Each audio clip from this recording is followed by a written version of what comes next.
আবার এখানে যারা আছি এদের মধ্যে থেকে অনেকে আছে, অনেকে পিতা, মায়েরা আছে কোথায়? ঘরে, তাই না? তাহলে আজকে আলোচনার বিষয়টা কি হবে বলেন তো? পিতা মাতা প্রতি সন্তানের কর্তব্য আর সন্তানের প্রতি পিতা মাতার দায়িত্ব, এই দুইটা কথার উপরে আলোচনা হবে। কারণ দিন যত যাচ্ছে সমাজে পিতা মাতা এবং সন্তানদের তত অবক্ষয় তৈরি হচ্ছে। কি তৈরি হচ্ছে? অবক্ষয়। দিন যাচ্ছে, আমরা নিচের দিকে যাচ্ছি, মানুষকে আর মানুষ বলে আমরা দাবি করতে পারতেছি। আমি একটা প্রশ্ন করি, আগে উত্তর দেন। সন্তান আগে না পিতা মাতা আগে? বলেন, সন্তান আগে না পিতা মাতা আগে? পিতা মাতা বল। সন্তানই যদি দুনিয়াতে না আসে, আপনি কবে পিতা হইলেন? সন্তান যদি দুনিয়ায় না আসে, আপনি পিতা? বলেন তো, সন্তান দুনিয়াতে আসার পরে না আপনি হবেন পিতা? তার আগ পর্যন্ত আপনি ছিলেন স্বামী, আপনি ছিলেন ভাই, আপনি ছিলেন চাচা, আপনি ছিলেন মামা, আপনি ছিলেন ফুফু, সব ছিলেন, কিন্তু পিতা ছিলেন? পিতা কখন হয়েছে? সন্তান যখন দুনিয়াতে আসছে, আল্লাহ যখন আপনার স্ত্রীর গর্ভে সন্তান দিছে, তখন আপনার স্ত্রী হয়েছে মা, আপনি পুরুষটা হয়েছেন কি? বাবা। সন্তান না আসলে তো আপনি বাবাও না, মাও না, আপনারা দুজন স্বামী স্ত্রী এই পর্যন্তই ছিল। নাকি কথা বোঝেন নেই? জটিল লাগলো নাকি কথাটা? এই জন্য বলি, সন্তান আগে না পিতা মাতা? সন্তান আগে। সন্তান না হলে আপনার পিতা মাতা সম্পর্কে কোনো পরিচয় দিতে পারবেন না। আপনি স্বামী হিসেবে পরিচয় দিতে পারবেন, ভাই হিসেবে পরিচয় দিতে পারবেন, আপনি মামা হিসেবে পরিচয় দিতে পারবেন, চাচা হিসেবে পরিচয় দিতে পারবেন, কিন্তু যতক্ষণ সন্তান দুনিয়াতে আসে নাই ততক্ষণ পর্যন্ত আপনি পিতা হিসেবে পরিচয় দিতে পারবেন না। এই জন্য বলেছি, সন্তান আগে না পিতা মাতা আগে? আবারও বলেন, সন্তান আগে।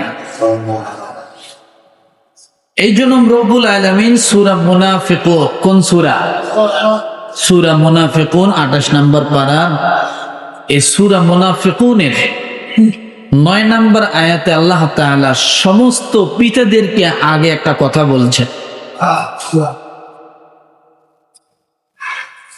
সতর্ক করে দিচ্ছেন যে তোমরা যারা পিতা হবে বা যারা পিতা হয়েছো, তোমাদেরকে এই আয়াতটা দিলাম, এটা আগে গলায় ঝুলিয়ে নাও, তারপরে তোমরা ভালো পিতা হবে না খারাপ পিতা হবে এটা বোঝা যাবে। এই জন্য আল্লাহ তাআলা সূরা মুনাফিকুনের 9 নম্বর আয়াতে আল্লাহ তাআলা প্রত্যেকটা মানুষকে, ঈমানদারদেরকে স্মরণ করা দিচ্ছেন দুইটা জিনিস সম্পর্কে। কয়টা জিনিস? জিনিস সম্পর্কে। আজকে দুনিয়ার জীবনে আমি পিতার কি দায়িত্ব সন্তানের জন্য, এটা আমি ভুলে গেছি বিদায় সন্তানের হাতে আমি পিতা মায়ের খাই।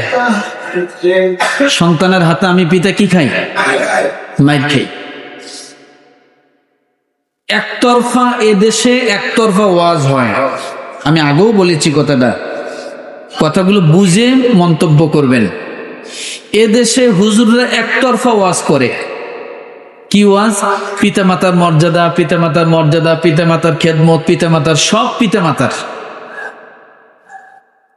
কিন্তু হুজুররা এই ওয়াজ করতে যাইয়া সন্তানেরও যে কিছু দায়িত্ব পিতামাতার উপরে আছে এই কথাটা একবারও বলে না। আর পিতা মাতার এই ওয়াজ শুনতে শুনতে শুনতে শুনতে কি হয় জানেন, স্বৈরাচার হয়ে যায় সন্তানের প্রতি। ওই যে বলছে দরজা লাগাই দেন, ওই যে বলছে যে তোমরা তোমার মায়ের সামনে তোমার বাবার সামনে উফ শব্দটা ব্যবহার করিও না। এখন এই কথা যখন পিতারা শোনে যে উফ শব্দটা তুমি তোমার বাবার সামনে মায়ের সামনে ব্যবহার করিও না, তখন ওই পিতা মাতা চিন্তা করে যে আমার থেকে বড় আর কে আছে। কথাটা বোঝে। কিন্তু যদি কথাটা এভাবেই হতো, কোন সন্তানকে আল্লাহ বলছে তুমি তোমার পিতা মাতার সামনে উফ শব্দ ব্যবহার করিও না, তাহলে ওই পিতার উপরেও কিছু দায়িত্ব বর্তাইতো যে আমি আমার সন্তানকে কোনভাবে গঠন করতে হবে, তৈরি করতে হবে, এসে অফ করে দাও, তৈরি করতে হবে। আর তখন যাই আমার সন্তান আমার সামনে উফ শব্দ ব্যবহার করলে কি হবে সেটা তখন বোঝা যাইতো। কথাটা কি বোঝাইতে পারছি? এই জন্য ওয়াজ দুইটাই করা দরকার, পিতামাতার উপরেও করা দরকার, আবার সন্তানের কি কি হক পিতামাতার উপরে আছে সেটাও একটু পিতামাতাদেরকে জানিয়ে দেওয়া দরকার। তা না হলে একতরফা ওয়াজে কারণে একতরফা পিতামাতারা মাইর খাচ্ছে, আবার সন্তানরা বাড়িঘর ছেড়ে চলে যাচ্ছে, বাবা মা খোঁজ খবর নিচ্ছে না। কথা ঠিক না? শাসন যদি একতরফা হয় তো সেখানে কখনো ভালো কিছু বইয়া আনে। প্রত্যেকটা জায়গায় আল্লাহ তাআলা একটা লিমিট তৈরি করেছে, মধ্যম পন্থা অবলম্বন করেছে। এই জন্য আল্লাহ তাআলা সূরা মুনাফিকুনের 9 নম্বর আয়াতে একটা কথা বলেছে পিতামাতাদের জন্য। কাদের জন্য? এটা হলো ওয়াজটা কার জন্য? পিতামাতার জন্য। এখন আমি যেটা আলোচনা করব কার জন্য? পিতামাতাদের জন্য। এখনো সন্তানের ওয়াজ আমি আসিনি। আল্লাহ